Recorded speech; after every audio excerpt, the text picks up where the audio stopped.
안녕하세요.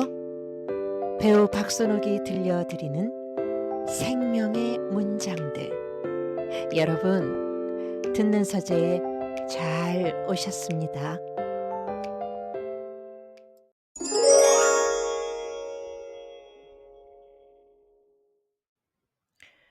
여러분, 제가 무슨 노출증 환자도 아니고,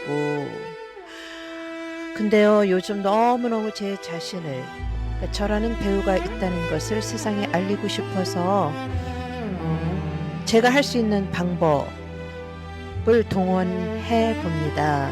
저는 제 자신이 매니저라고 생각을 하면서 나름 이 영상을 한번 만들어 봤어요. 저라는 배우는 이러이러한 활동을 해왔고 또 다양한 이러이러한 이미지가 있으니 혹시나 관계자분들 계시거나 아니면 저를 무대에서만 보신 분들은 저를 알겠지만 무대 밖의 세상에서 저를 잘 모르시는 분들이 계실 것 같아서 알리고 싶어서 SNS를 통해서 알리고 싶어서 이 영상을 한번 만들어 봤습니다. 저는 배우 박선옥이고요. 지금 현재 40년차 배우입니다. 네, 중년 여배우죠. 그동안 서울시 뮤지컬단에서 활동을 했어요. 주로 관단체에 속해서 활동을 하다 보니까 특히나 좀 더 바깥 세상에 알려질 기회가 좀 없었던 것 같은데 제가 2025년도 12월 31일에 퇴사를 했습니다. 정년 퇴임을 했습니다. 굉장히 뿌듯하고 저에게 자부심과 자긍심을 갖게 한 날이기도 하죠. 이제 저는 프리랜서로서 저를 좀 더 적극적으로 알리고자 합니다. 여러분, 저라는 배우가 어떠한 활동들을 했는지 그냥 한번 좀 봐주세요. 저는 배우 박선옥입니다. 네, 최근 시간을 기준으로 해서 역으로 거꾸로 갈 수 있게끔 제가 영상을 만들었는데요. 먼저 2025년도에는 정말이지 굉장히 바쁜 한 해였습니다. 사실은 2025년도에 그 저의 흐름은 한마디로 제가 부상 당한 그 발목이 있어서 그러니까는 23년도에 수술을 하고 계속 철심을 받고 있는 상태에서 재활치료도 하면서 또 작품 활동도 하면서 왔다리 갔다리 하느라 정말 정신이 없었는데요. 2025년도에는 그 많은 작품들 가운데에서 가장 저한테 의미가 있었다, 기억이 난다 하는 게 있다면 그것은 바로 장진 감독님의 작품이죠. 꽃의 비밀이라는 연극을 하게 되었는데 공연 첫날이 2월 8일이었거든요. 근데 공교롭게도 그날이 저의 그 환갑 생일이었습니다. 첫 공을 제가 하게 됐어요.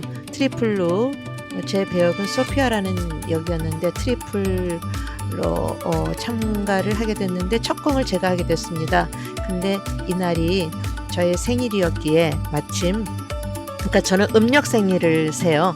그러니까 양력으로 2월 8일이 아니라 음력으로 따져봤을 때 바로 2월 8일이 저의 생일이었습니다. 근데 어떻게 알았는지 후배님들께서 생일 케이크 위에 초를 꽂고 분장실에서 저의 생일을 축하를 해줬습니다. 그때 마침 저의 환갑이었기 때문에 환갑잔치를 내가 이 분장실에서 그것도 첫 공을 앞두고 하는구나. 그래서 굉장히 뭐랄까 묘하기도 하고 기쁘기도 하고 아니 이런 우연이 있을까 굉장히 좋았었습니다. 그리고 또 하나는 하반기에 제가 처음으로 쇼폼 드라마에 도전을 해봤습니다. 네, 여러 장르의 작품들을 해왔지만 아주 쇼폼 드라마는 굉장히 호흡이 빠르더군요. 빠른 호흡을 원하더라고요. 근데 배우가 빠른 호흡 속에서 할 거는 다 해야 되죠. 생각과 정서와 말과 또 딕션, 뭐 호흡, 리듬 이 모든 것을 빠른 그 호흡 안에 다 넣어야 되기 때문에 혼자 개인 연습할 때 조금 힘은 들었고 현장에서도 적응이 잘 되지 않아서 힘들었지만 그 나름 굉장히 그 요즘 트렌드에 제가 왠지 앞서가는 느낌도 들고 또 새로운 도전이었기 때문에 즐거운 시간들이었었습니다. 네. 2024년도로 넘어가 보면 이때도 나름 활발하게 활동을 했네요. 이때도 제가 발목에 철심을 갖고서 계속 재활 치료하면서 또 작품 활동을 병행을 했는데 좀 기억에 남을 만한 그 이야깃거리가 뭐가 있을까요? 네. 이때 제가 그 신년 초에 2024년 신년 초에 그 할매 TV라는 작품을 섭외를 받아서 공연을 하게 됐습니다. 이때는 제가 거의 다리를 잘 못 쓸 때예요. 근데 공연은 하고 싶고 마침 할머니 배역이 들어왔어요. 할머니 배역이면 내가 할 수 있겠다. 그와 동시에 또 이런 우연이 있을까요? 제가 이때부터 이제 유튜브에 좀 집중을 하게 됐습니다. 유튜브 활동에. 네. 제가 이제 그 많이 움직이는 활동을 잘 못하다 보니까 이때 유튜브를 막 시작하려고 준비하고 있었고 그랬던 때였는데 마침 이 할매 TV에서 나오는 세 명의 할머니가 나오는데 세 명의 할머니가 유튜브 활동을 하고 있는 유튜브 활동을 통해서 뭔가 문제를 해결해 나가고 극복해 나가는 어떤 그런 과정을 다룬 작품이었는데 이 또한 정말 좀 뭐라 그럴까 약간 그 짠한 기분이 있었어요. 저의 상황과 좀 비슷했기 때문에. 그리고 또 할머니 배역 크게 움직임이 없어서 이 정도는 할 수 있겠다. 제가 발이 불편하지만 제가 연기를 할 수 있겠다라고 생각이 들어서 흔쾌히 하겠다고 답을 주었던 그래서 했는데 내용도 작품도 좋았지만 관객 반응도 너무 좋아서 출연하기 잘했다. 그리고 또 새로운 할머니 캐릭터에 도전을 하게 돼서 굉장히 즐겁게 작품을 했던 기억이 있고요. 또 하나 이 시선이라는 작품도 또 저와 우연히 또 맞아떨어지는 부분이 뭐냐면 이 작품에서는 제가 40년 역할을 맡았어요. 이 작품에서의 배역명들은 뭐 18년, 28년, 38년, 뭐 48년, 뭐 40년, 30년 배우 이런 식으로 그러니까 배역 이름을 정해서 저의 배역명은 40년인데 거기다가 조금 더 강조해서 40년이라고 그 배역 이름이 붙여졌습니다. 여배우 역할이었어요. 중년 여배우인데 갑질하는 여배우. 근데 갑질하는 것 같아 보이지만은 사실 또 들여다보면은 굉장히 사랑스러운 캐릭터죠. 사랑스러운 캐릭터고 결국은 어떤 문제에 다다랐을 때 문제가 생겼을 때 후배들을 감싸주는 어떤 따뜻함도 가지고 있는 중년 여배우의 역할을 했었는데 마침 제가 또 40년 차 배우 아니겠습니까? 근데 작품의 역할이 40년이었어요. 네, 이렇게 우연의 연속 저를 흐뭇하게 하는 이 또한 뭔가 이렇게 짜릿한 어떤 그런 느낌을 주었습니다. 그리고 또 하나는 저희 대학로에는 연극인 합창단이 있어요. 연극인 합창단에서 대학로 거리공연 축제 때 콘서트를 갖게 되었는데 저는 연극인 합창단 멤버는 아니지만 어떻게 초대를 받아서 같이 함께 콘서트를 하게 됐는데 이때 제가 담다디라는 노래를 불렀습니다.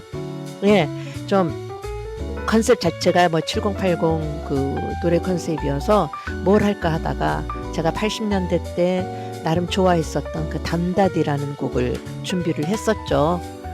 인기 굉장히 짱이었습니다. 네. 네, 2023년, 2023년도는 저의 그 50대 마지막 해였습니다. 만으로 59세였었는데요.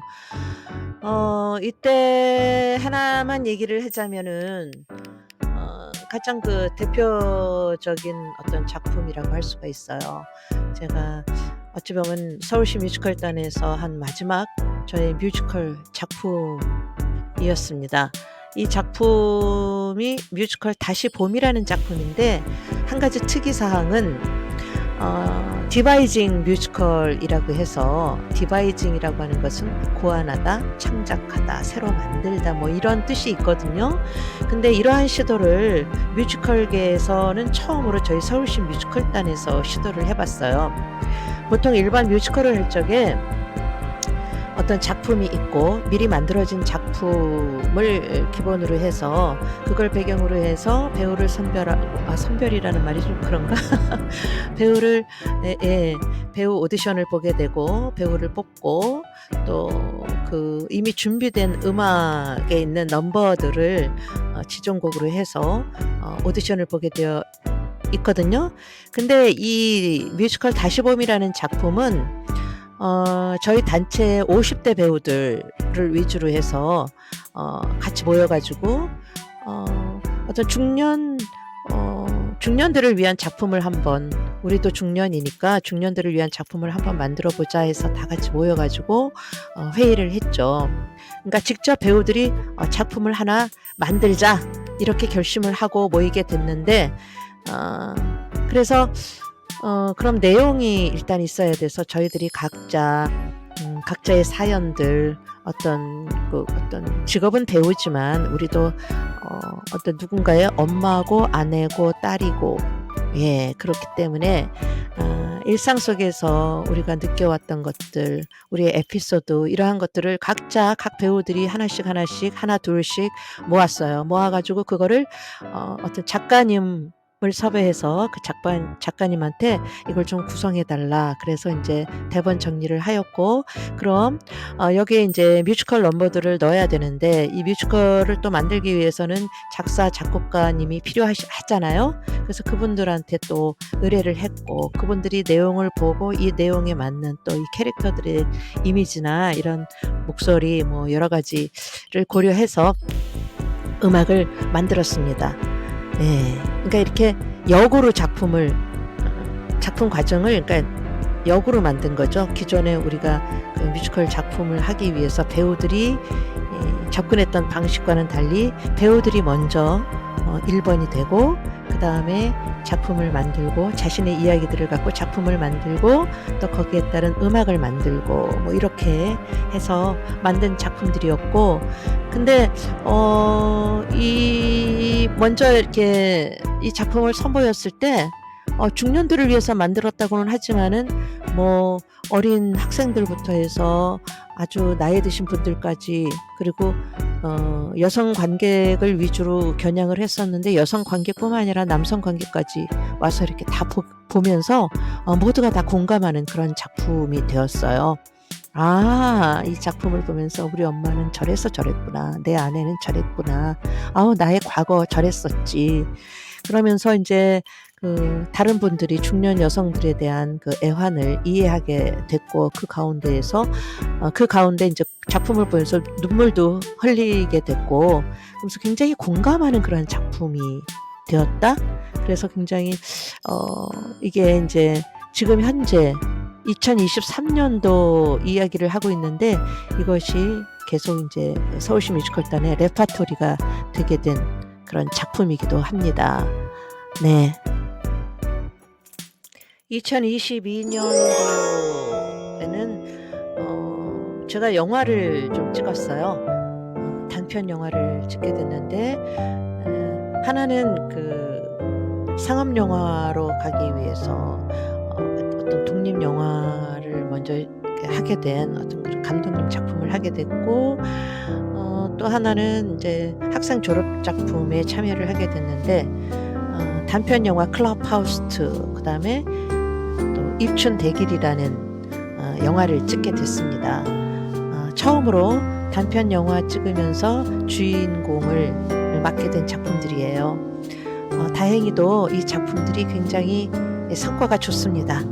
네, 일일이 말씀드리기에 무슨 상이더라? 제가 좀 기억이 안 나서 그러는데 아무튼 상을 많이 받았어요. 좋은 상들을. 작품상, 기본적으로 작품상을 받았죠. 연기상을 받은 게 아니라 작품상들을 받았습니다.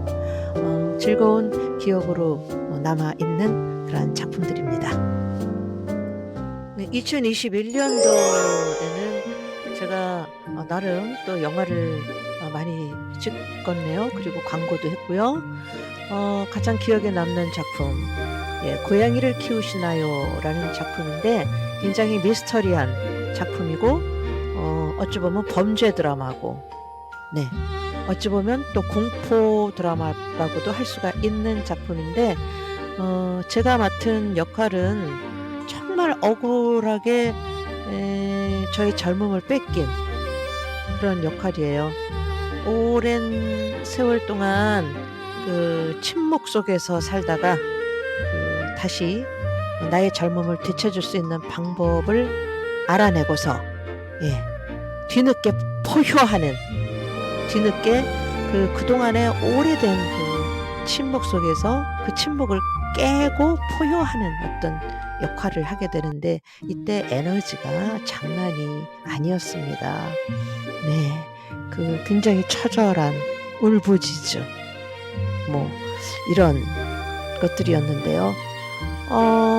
제가 생각해도 잘했어요. 잘한 것 같아요.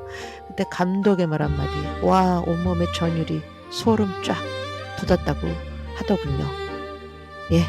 기억에 남는 캐릭터였습니다.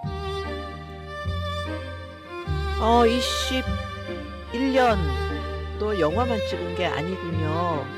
그러니까 좋은 작품 또 공연을 했었는데, 여기서 보면은 제가 반성문 살인기억이라는 작품을 했었는데,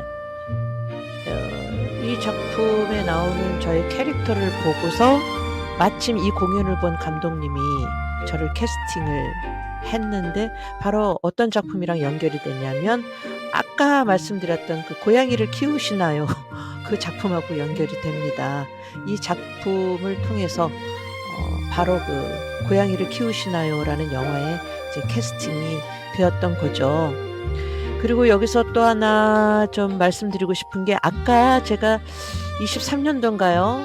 뮤지컬계에서 처음으로 디바이징 뮤지컬을 만들었었다고, 그게 다시 봄이라는 작품인데, 2021년도에 만들었던 이 나를 만드는 시간들, 이건 연극인데요.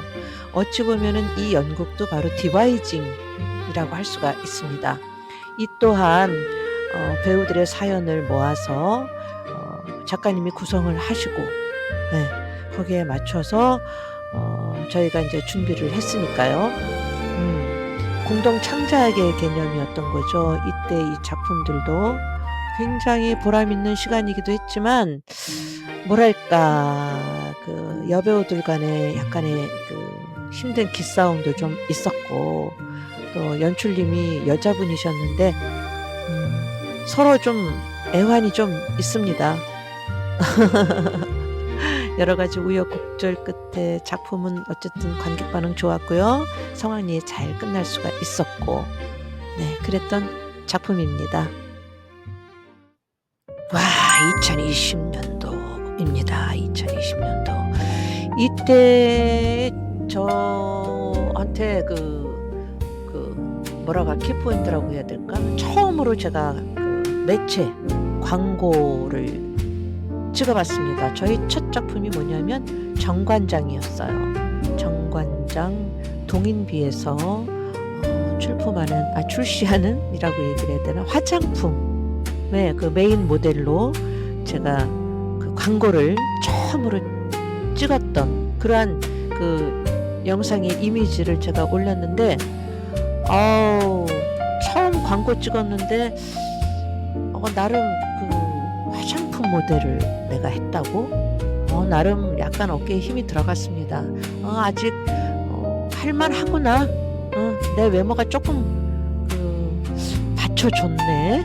아니면 뭐라 그럴까? 그러니까 피부 관리하는 화장품이었는데, 제가 사실 주변에서 피부 좋단 말을 많이 듣는데, 또 이런 식으로 제가 이렇게 피부 관리하는, 피부에 관계된 광고에서의 메인 모델을 하게 될 줄은 몰랐습니다. 아무튼 새로운 도전이었었어요. 이때도 사실은 제가 2019년도에 학교에서의 교수 활동을 연기 예술 그 과목을 지도를 했었는데 너무 힘들어서 2019년도에 제가 학교 활동을 모두 접었거든요. 접고 2020년도에 처음으로 프로필을 만들었고 이때부터 나도 좀 다양한 분야에서 내 연기 스펙트럼을 좀 넓혀야 되겠다. 오로지 나한테 좀 집중해야 되겠다. 그 전까지는 학생들을 위한 삶이었던 것 같아요. 그래서 이제는 내가 나를 좀 추스려야 되겠다 하는 마음에서 이때 처음으로 프로필을 만들어서 나름 좀 이렇게 뭐라 그럴까 도움을 받아서 캐스팅 디렉터 분들한테 뿌렸는데 저한테 처음으로 들어왔던 그래서 처음으로 했던 게 바로 광고에서는 동인비, 동인비 피부 관리와 관계된 화장품 모델이었고요. 또 이때 제가 처음으로 찍은 영화가 그 허준석 감독님의 다음 스텝의 계절이라는 작품인데 요즘 얼마 전에 보니까 다음 생은 없으니까 해서 메인으로 나오셨더라고요. 배우님으로. 허준석님 굉장히 반가웠습니다. 반가웠어요. 어쨌든 제가 처음으로 매체 쪽에 관심을 가지면서 처음으로 찍었던 영화가 허준석 감독님의 다음 스텝의 계절이라는 작품이었고 또 광고 쪽으로는 정관장 동인비 크림이었습니다. 네, 이때도 굉장히 2020년도도 나름 저에게는 도전의 해였습니다. 네, 2020년도에 제가 광고나 영화만 한 게 아니었군요. 이때도 공연, 연극을 했었는데 특이사항은 그 신년 초에 불편한 너와의 사정거리라는 작품에서 국사 선생님 역을 맡았었고요. 하반기에 이 불편한 너와의 사정거리 앵콜 공연을 했었는데 이때는 역할을 바꿔서 그 영화 평론가 역을 했었습니다.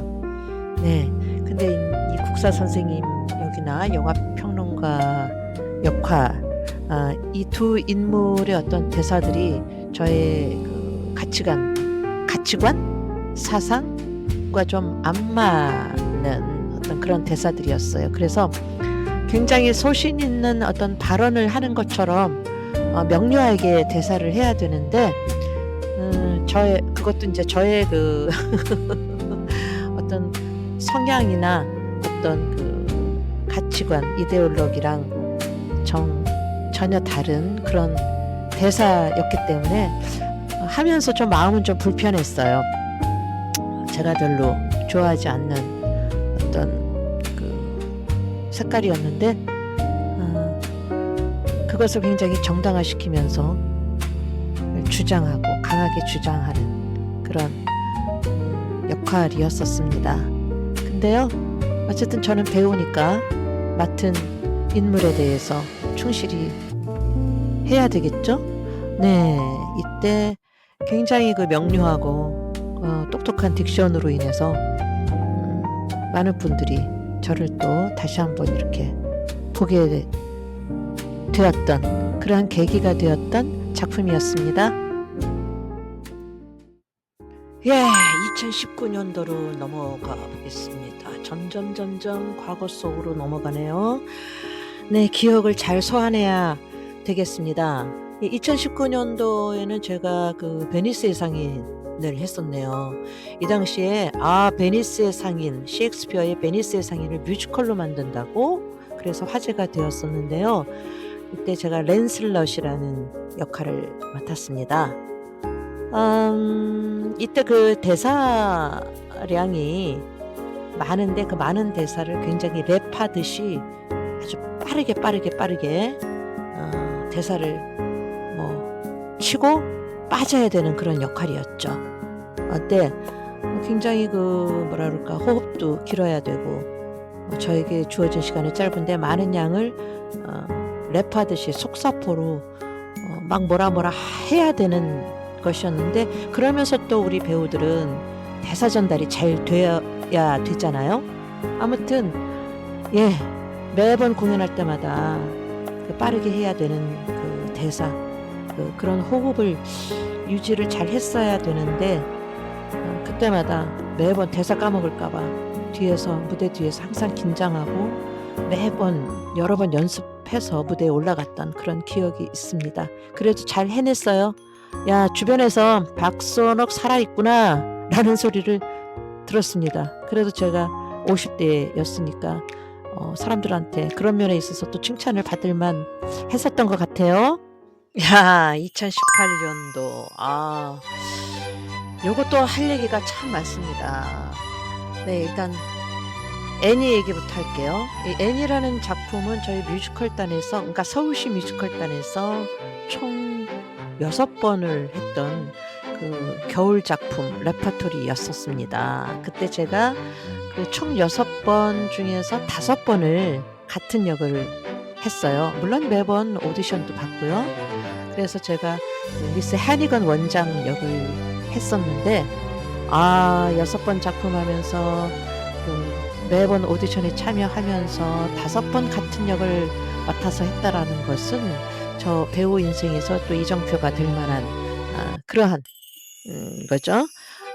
아무튼 저 나름대로 또 이 작품을 하면서 그 안에 이 미스 해니건이라는 역할을 주제로 해서 인물 분석을 하는 논문을 그러니까 석사 논문으로서 이 애니라는 작품을 제가 썼었고요. 그러니까 작품하면서 뭐 겸사겸사 논문도 쓰고 제가 공연도 하고 그랬었습니다.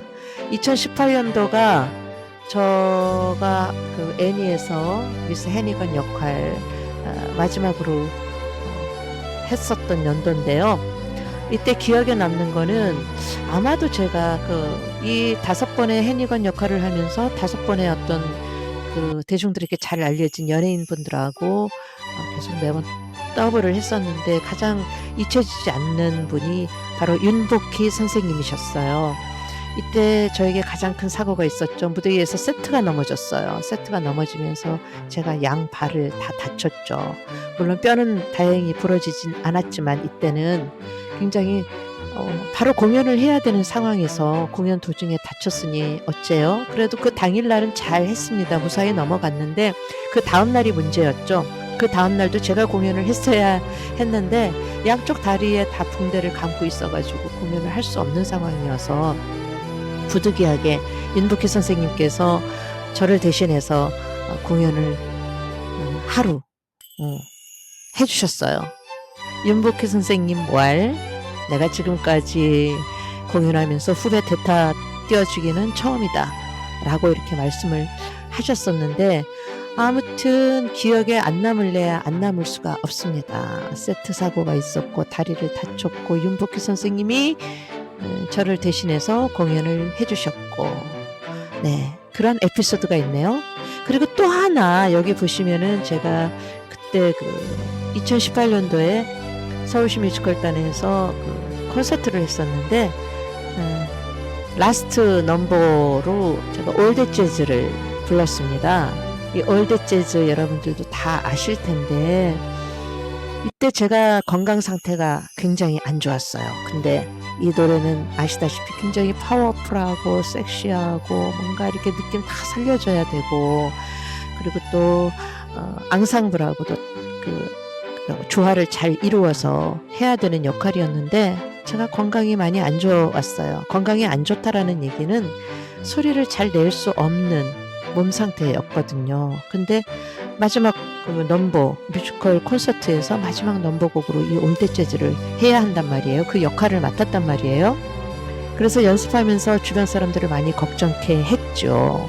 그리고 저 자신도 너무 속상해서 정말 한밤중에 광화문 내거리에서 정말 하늘을 쳐다보면서 뭐 눈물 콧물 짜면서 도대체 왜 이런 시련이 어쩌라고 나 정말 잘하고 싶은데 뭐냐고 그러면서 소리를 바락바락 질렀던 그런 기억이 있어요.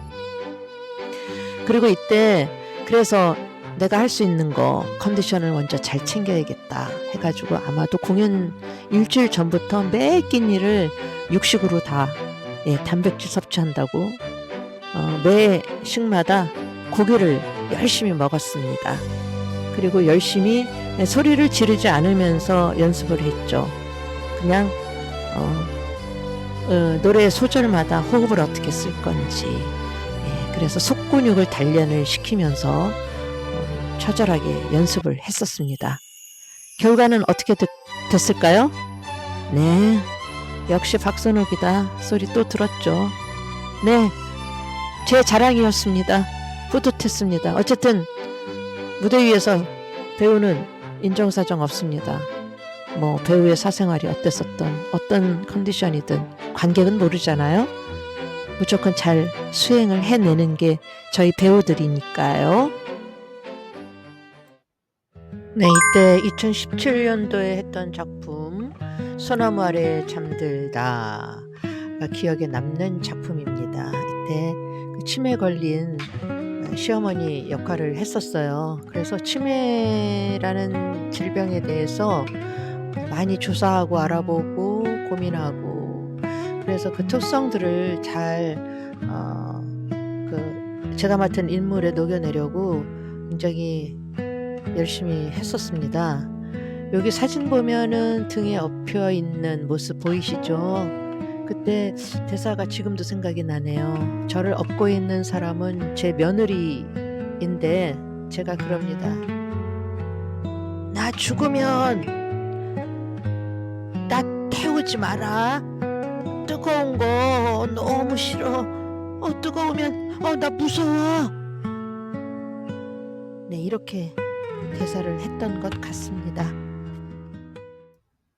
2016년도 이때는 그 50대 초반에 그 윤석화 선배님하고 마스터 클래스라는 작품을 했었는데 뮤지컬 스타죠. 양준모 씨, 그다음에 그 또 옆에 계신 여자분 모두 다 이제 성악을 전공하셨는데, 아이고, 저는 그 소프라노 역을 맡았습니다. 사실 저는 이때 이 소프라노 그 소피아라는 역을 제안을 받았을 때 제가 그 단체에서 맡은 파트가 알토거든요. 알토만 했었단 말이에요. 소프라노 음색이 어떻게 나올지도 모르겠고 고민을 했었는데, 다행히 좀 어설픈 소프라노 역이고 좀 연기력이 더 필요한 역할이라고 하더라고요. 윤석화 선배님이 마리아 칼라스 역할을 맡았었는데, 그분께 지도받는 그 소프라노, 유명한 소프라노 가수가 되고 싶어하는 그 어설픈 소프라노 제자 역으로 굉장히 야단 맞는 그러한 역할을 맡았었습니다. 그래도 소프라노니까 어느 정도 소프라노 목소리는 내야 되고, 또 그 마리아 칼라스님의 그 곡 중에 한 곡을 제가 부르긴 해야 되는데, 이때 저의 새로운 또 다른 발견, 새로운 도전에 이어서 또 다른 발견이 있었습니다. 소프라노 소리가 나오더라고요. 굉장히 저도 놀랬고 주변 사람들도 좀 놀래했습니다. 도전할 맛 났습니다. 근데 이때 잊지 못할 것은 공연 중에 그 윤석화 선배님께서 지금은 고인이 되셨지만 이때 정말 그 혼을 불태우셨어요. 그 공연 도중에 교통사고로 인해서 갈비뼈가 다치셨거든요. 그래서 지금 휠체어에 앉아 계시는데, 공연을 중단할까도 했지만 끝까지 해내겠다 하셔가지고 거의 그 주치의를 공연장에 모셔와서 계속 치료받으면서 간신히 공연을 그래도 성황리에 잘 마무리를 하셨던 그런 기억이 있습니다. 정말 대단하신 분입니다. 윤석화 선배님. 네, 2015년, 한 10여 년 뒤로 왔네요. 10여 년 전의 기억 속으로 들어왔습니다. 마법에 걸린 일곱 난장이에서 마녀 젤리 역을 했는데요. 마녀가 무섭다기보다 좀 섹시하지 않나요? 그때 좀 제가 생각해도 마녀지만 참 마음에 드는 비주얼이었습니다. 어찌 보면은 제가 아마도 이 2015년도를 기해서 마녀 역 마지막 제가 맡은 마녀 역이었던 것 같습니다. 사실 그 전 그 전부터 저는 참 그 세종문화회관 서울시 뮤지컬단의 그 대표 마녀 전문 배우였습니다. 뭐 하늘을 날아다니기도 하고 온갖 그 테크니컬한 그 움직임을 잘 썼고 그래서 신체 훈련도 많이 받고 그랬던 때였는데 항상 아우 좀 제대로 된 인간역 좀 하고 싶다. 그렇게 노래를 불렀었던 기억이 있네요. 네. 네, 2014년도에 맡은 이 성호 가든에서의 저의 역할은 앞을 잘 못 보는 아무튼 남편한테 배신당하고 누군가의 그 속임에 놀아나고 그러면서 유일하게 친구로 지내는 그 개가 한 마리 있죠. 이때 개 역할을 사람이 했었는데 네 그렇습니다. 그리고 또 뮤지컬에서는 균이라는 작품을 했어요. 주된 인물이 이때 홍길동을 모티브로 해 가지고 만든 작품인데 저는 그때 해설자 역할이자 또 주모 역할, 그러니까 주모라는 캐릭터를 통해서 한 거죠. 2013년도 40대 마지막을 맞이한 연도인데 이때는 그 바포라는 작품에서 제가 포주 역을 했었습니다. 인정도 피도 눈물도 없는 그런 악독한 역할을 맡았었죠. 이때 제가 그 다른 그 창녀 역할을 맡으신 배우분들이 너무 이쁘고 또 쭉쭉 빵빵이었어서 제가 그래도 명색이 포주인데 네, 저도 좀 돋보이고 싶어서 그때 그 보시면 아시겠지만 머리가 무슨 만화 영화에 나오는 심슨 부인처럼 높잖아요. 이거 일일이 제가 다 핀 꽂아가면서 머리 겹겹이 쌓아 올려서 만들어낸 그런 비주얼입니다. 고생 많았어요. 연기하는 것보다 매번 올 때마다 그 혼자서 머리 말고 그거 쌓아 올리느라 참 애 많이 썼었습니다. 예, 2011년도 그 투란도라는 작품을 했어요. 사실 제가 투란도라는 작품에서 투란도 역할을 맡지는 못했습니다. 그런데 후보였어요. 후보에는 올랐습니다. 제 의지랑 상관없이 그 당시 저희 서울시 뮤지컬단 단장님으로 계셨던 김효경 연출님께서 가능성을 보시고 너는 해낼 수 있어. 너는 할 수 있을 것 같은데 너의 사자 눈깔과 어떨 때는 좀 미친년 눈깔 그리고 저기 좀 멍 때리는 눈빛 뭐 하여튼 그러한 것들이 이 투란도 역을 하는데 굉장히 필요한데 네가 조금만 더 소프라노 음역대를 높이면 이 역할을 하면 참 좋겠는데 이제부터 열심히 한번 그 음역대를 높일 수 있는 그런 훈련을 한번 해봐라 라고 하시면서 저뿐만 아니라 이거는 모두 그 투란도 역을 하고 싶어 하는 배우들에게 어떤 그 기회를 주시면서 그때 이제 특별히 또 그 보컬 지도 선생님을 모셔서 다들 그 소리 개발하고 음역대 높이기 위해서 이제 많이 보컬 트레이닝을 받았던 때인데 저는 정말 소프라노 많이 올려봐야 이게 미까지밖에 안 올라가거든요. 근데 이제 이 투란도를 하려면 적어도 솔까지는 올려야 돼요.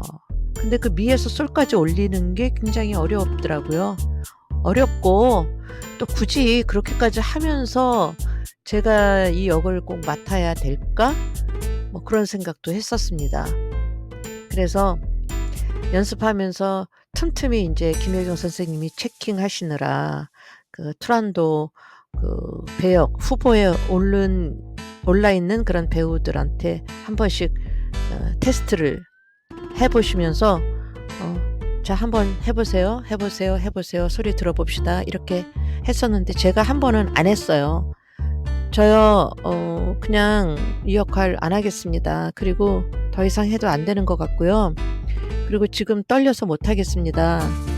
그랬더니 그때 김효경 선생님 하신 말씀 예 언니는 사방군데 문 다 닫아 놓고 저한테 한번 흠칫 두들겨 맞아야 해요. 맞아야 정신 차려요.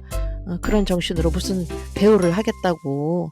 응? 도전, 응? 열정 이런 게 좀 안 보이네? 이러면서 호되게 야단을 맞은 적이 있습니다. 그런 기억이 나네요. 어쨌든 저는 제가 물론 솔까지 어떻게든 소리는 냈습니다. 그러나 소리를 낸다고 모든 곡을 다 소화할 만큼 편안하게 그런 그 능력은 못 됐어요. 그래서 제 스스로 아주 정중하게 그 김혜경 선생님께 말씀드리고 저는 다른 역을 주시면 열심히 하겠습니다라고 얘기를 하고 저 스스로 그냥 잦은 사퇴를 했습니다. 예. 네, 2010년도 이때는 아주 친절하고 상냥한 오지랖이 넓은 이웃집 여자 아줌마 역할을 했었습니다. 네, 2009년도에 제가 처음으로 할머니 역할을 맡은 연도인데요. 이때 제 나이가 45이었네요. 너무 재밌었어요. 약간 제가 나름 그 소나기라는 작품의 그 순영 할머니 역을 하면서 굉장히 코믹한 캐릭터를 만들어냈는데 보통 할머니들이 허리를 이렇게 굽히고 다니잖아요. 근데 저는 완전히 반대로 오히려 허리가 뒤로 제껴져서 딱 그 상태로 걸어 다니면서 여기저기 오지랖질하는 그런 할머니였는데 다정하고 포근하고 재미있는 그런 이웃집 할머니 역할을 했었습니다. 하여간 조금이라도 좀 더 이렇게 연구를 해서 역할을 좀 더 재밌게 재미나게 완성하기 위해서 그때 구부릴 거냐 허리를 구부린 할머니로 갈 거냐 허리를 뒤로 제낀 할머니를 갈 거냐 고민을 했었던 게 기억이 나고요. 자, 오즈의 마법사에서 서쪽 마녀 초록 마녀 역을 맡았었는데 이때 이 역할을 하면서 제가 처음으로 청룡열차도 타보고 또 자전거도 배웠습니다. 왜냐하면은 제가 하늘을 날아다녀야 되거든요. 근데 그냥 한번 쑥 날아가는 게 아니라 이 오즈의 마법사라는 작품을 아시는 분들 가만히 이렇게 생각해 보세요.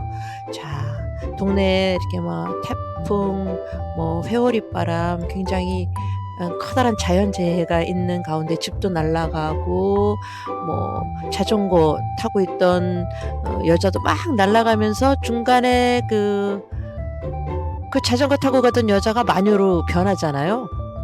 예, 그 장면을 무대 위에서 구현하겠다고 그 노력을 했습니다. 날아가면서 중간에 그러니까 쭉 자전거를 타고 가다가 회풍이 일자 자전거도 동시에 하늘로 날아오르면서 중간에 이게 마녀로 바뀌어야 되는데 이 공중에서 자전거도 타보고 참 그리고 또 이제 높은 곳에서 이제 또 공포심 높은 곳에서 제가 해야 되는 그 액팅이 중요하다 보니까 그 무서움을 떨쳐내고자 사전에 저희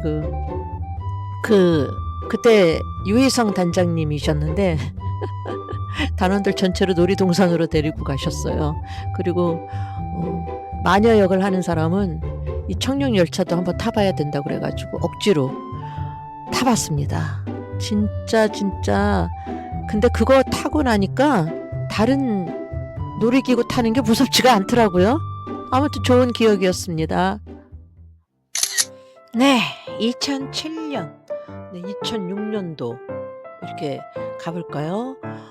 교감 선생님 역할도 했었고 사당패 역할도 했었고 어린 왕자에서 뱀 역할도 했었네요. 네, 이 작품 어린 왕자도 한동안 또 뮤지컬단에 아주 장기 레퍼토리로 매해마다 얘도 한 5-6번을 한 것 같아요. 많이 했어요.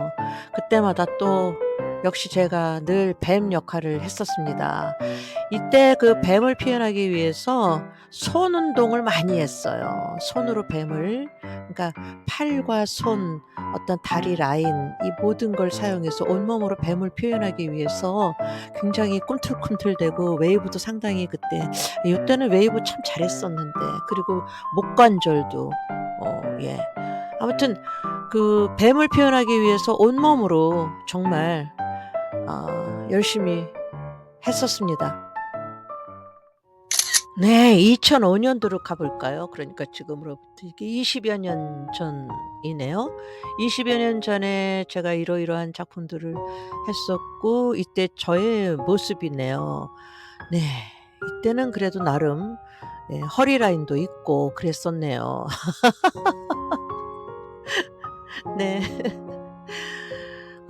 이때 저기 그 한여름밤의 꿈에서 그 보텀의 처 역할을 했었는데, 원래 희곡에는 등장하지 않는데 이 영화 버전에서는 등장을 하더라고요. 그 이걸 그 당시 만드셨던 그 고인배 연출님께서 선배님이시자 배우분이신데, 그 영화 속에 있었던 그 나타난 보텀의 처가 좀 매력적으로 느껴졌는지 이 뮤지컬을 만들 때 이 인물을 새롭게 만들어서 또 저를 이렇게 시키셨었네요. 네.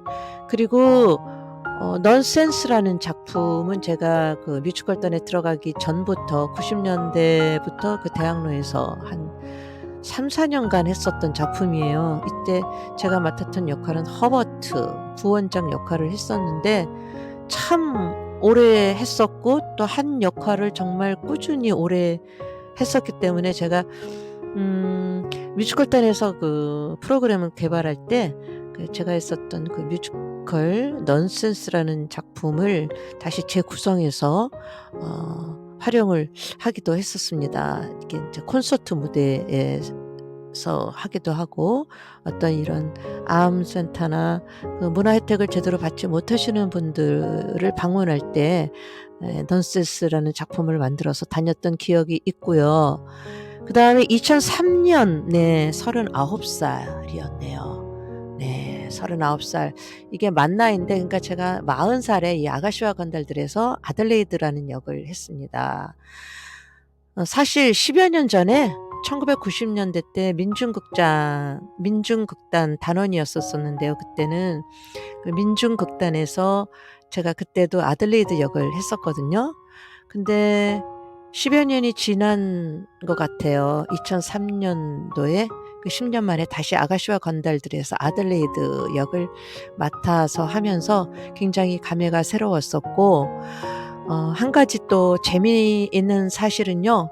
그 당시 1990 년대 때는 그 악보든 대본이든 좀, 특히 악보 같은 경우는 이렇게 제대로 된 제본된 것이 없었어요. 그래서 각자 배우들이 그 낱장으로 각자 그 맡은 역할에 해당되는 그 뮤지컬 넘버만 받아 가지고 제대로 된 책자가 없었는데, 이거를 제가 그 당시에 그 정리를 했거든요. 다 모아 가지고 악보를, 제대로 된 그 악보 책이 필요해서 그걸 다 역할을 했었던 분들 다 찾아가 가지고 일일이 그 악보 받아 가지고 전체 악보를 준비해서 책을 한 권 만들었어요. 그때 정말 그 모든 음표 하나하나 밑에 그 가사를 다는 작업이 굉장히 힘들었는데, 저의 모든 경험을 동원해서 그 가사를 다 콩나물 대가리 밑에다가 제가 다 기입을 했는데, 그래서 완성을 시켜 놨었어요. 완성을 시켜 놨었고, 그리고 잊고 지냈었는데, 제가 10여 년이 지난 후에 뮤지컬단에서 아가씨와 건달들이라는 작품을 하는데,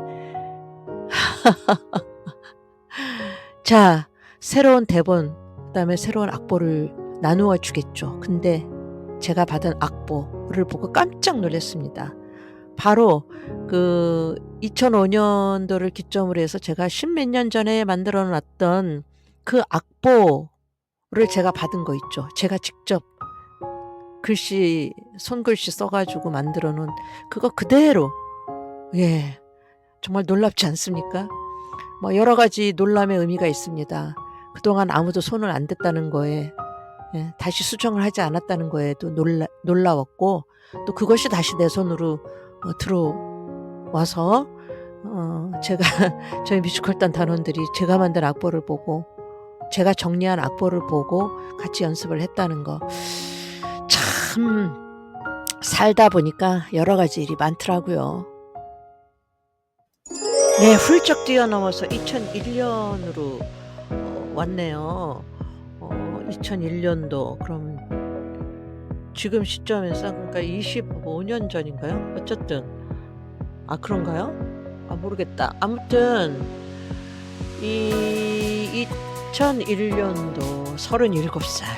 네, 이때 제가 생각해도 굉장히 매력적인 나이였었고, 또 매력적인 역할들을 많이 맡았었던 것 같습니다. 이때는 춤도 정말 괜찮게 췄어요. 그리고 소리도 더 짱짱하게 나왔었고, 아무튼 조금 지금의 저의 상태하고 좀 비교가 됩니다. 네, 카르멘 시타에서는 그 안무가 역할을 맡았는데, 안무가 하면은 또 이게 시범 보이는 장면이 나오지 않습니까? 그때 나름 시범을 보일 정도의 나름 그 무용 실력이 좀 사실 좀 있었고, 그때 몸매도 조금 그때는 받쳐줬던 것 같아요. 그리고 또 하나 그 신라의 달밤이라는 작품이 있잖아요. 이 작품은 셰익스피어의 그 한여름밤의 꿈을 우리나라 버전으로 만들어서 만든 작품입니다. 그러니까 한여름밤의 꿈에서 거기 요정의 여왕이 나오잖아요. 티테이니어라고. 그걸 이제 신라의 달밤이라는 우리나라 버전으로 만들면서 그냥 도깨비 여왕이라고 이름을 바꿨고요. 보시다시피 이 작품도 매년 여름마다 한 뮤지컬단 레퍼토리로 꾸준히 했었던 작품입니다. 이것도 한 4-5번 했던 것 같아요. 제 기억에. 그래서 이제 보시면은 다 도깨비 여왕의 모습, 의상도 다르죠. 네, 이때는 거의 뭐 아주 여기서 생각나는 게 있네요. 야외에서 했었거든요. 그때는 지금은 세종문화회관에 가면은 공원의 형태로 바뀌었어요. 이제 그 벤치 의자가 많아졌죠. 근데 요때는 그 자리에 분수대가 있었습니다. 분수대가 있었고, 그 분수대를 배경으로 해서 또 주변에 있는 나무 뭐 이런 것들을 배경으로 해서 무대를 꾸몄고요. 이때 또 도깨비 여왕이니까 신통력을 한번 보여줘야 되잖아요. 그래서 이때 그 분수대를 활용을 해가지고 실질적으로 제가 도깨비 방망이를 휘두르면은 분수대에서 물이 확 솟아나게끔 그렇게 만들어서 했던 기억도 있고요. 또 야외다 보니까 분명히 날이 괜찮았었는데, 네, 갑자기 중간에 비가 온단 말이죠. 근데 애매하게 이 도깨비 여왕이 숲속에서 잠이 들거든요. 잠이 드는 장면이 있잖아요. 그 잠을 자고 있었어요. 근데 당연히 제가 눈을 감고 있었겠죠. 비가 떨어지는 거예요. 비가 오는 거예요. 갈등이 되더라고요. 내가 가만히 있어봐. 이거를 비가 오는데 공연을 계속 하나? 이어질까? 내가 여기서 눈을 뜨고 일어나야 되나? 나는 이 비를 맞으면서 그냥 계속 도깨비 여왕인 척하고 누워 있어야 되나? 굉장히 결국 그날 공연은 중단됐어요. 끝까지 못했어요. 근데 저는 계속 그것도 모르고 누워 있었던 거죠. 나중에 이제 친절한 관계자가 와서 알려줘서 그때서야 이제 눈을 뜨고 아주 끝까지 우아한 척하면서 퇴장을 했는데, 지금 생각해도 웃음이 나네요. 그때 또 얼떨결에 또 저희 도깨비들 중 한 명이 그 분수대 퇴장하다가 분수대 속에 또 빠져가지고 빠지는 사고도 있었고, 아무튼 그게 라이브의 묘미죠. 뭐 재밌게 했었습니다. 네, 2001년도 역시 제 나이 37살. 그래도 30대 후반인데 옛날부터 그 저희 선배님들이 그러셨어요. 여자 배우는 그래도 30대가 좀 지나가야 좀 배우 소리 듣는다고 그때는 그렇게 말씀들을 하셨는데 요즘하고 좀 분위기가 많이 다르죠. 아무튼 이때는 또 2000년도인가 그때 아마 오페라 뮤지컬계에서 오페라의 유령 대형 콘서트가 아니라 대형 공연이 있었어요. 그걸 계기로 해가지고 우리나라에도 그 뮤지컬 교육기관이 많이 생겨났고 뮤지컬 학과도 많이 생겨났던 어떤 그 시발점이 되었었는데 그래도 이제 이때는 그 뮤지컬 저변 확대가 많이 필요하던 시기여서 2000년도 초반에 저를 비롯해서 그 당시에 그래도 그 나름 잘 나간다고 하는 여배우들끼리 모여서 맥클럽을 만들었어요. 맥클럽. 뮤지컬 아트, 모르겠다. 하여튼간 그 맥클럽을 만들어가지고 저희가 이제 뮤지컬을 널리 좀 알리겠다는 취지로 뮤지컬 넘버곡들을 준비를 해가지고 이제 콘서트 형식으로 만들어서 여기저기 지방도 다니고 활발하게 정말 활동을 했었습니다. 여기 보이는 사진은 그 흑백 사진에 나오는 이때는 제가 아마 서머타임이라는 노래를 불렀었을 때인 것 같아요. 굉장히 열정적으로 했었는데 네, 이 당시 몸무게가 44kg 나갔었을 때거든요. 좀 많이 말랐었는데 어쨌든 간에 뭐 보기는 이때가 좋았던 것 같아요. 예. 그리고 그 옆에 앉아서 그 빨간색이야 주홍색이야 하여튼 이것을 입고 또 머리에다 가발을 썼잖아요. 이때는 제가 그 캬바레라는 노래를 불렀었거든요. 아무튼 좀 이렇게 굵직굵직하고 드라마틱한 노래들을 저는 많이 했었고 좀 강렬한 어떤 재즈 스타일의 음악들을 제가 좋아하기도 했지만 잘 소화를 해냈던 것 같습니다. 그리고 또 하나 이 당시에 또 정점을 찍었던 작품 그 누가 누구라는 작품이 있는데요. 여기서 제가 요리사 역할을 했었거든요. 예, 이게 아마 프랑스 작품일 거예요. 프랑스의 그 하이 코미디 작품인데 요때 정말 칭찬 많이 들었습니다. 너무너무 코믹 연기가 너무너무 좋았다고. 네, 황금기였던 것 같습니다. 저의 리즈 시절이기도 했고요.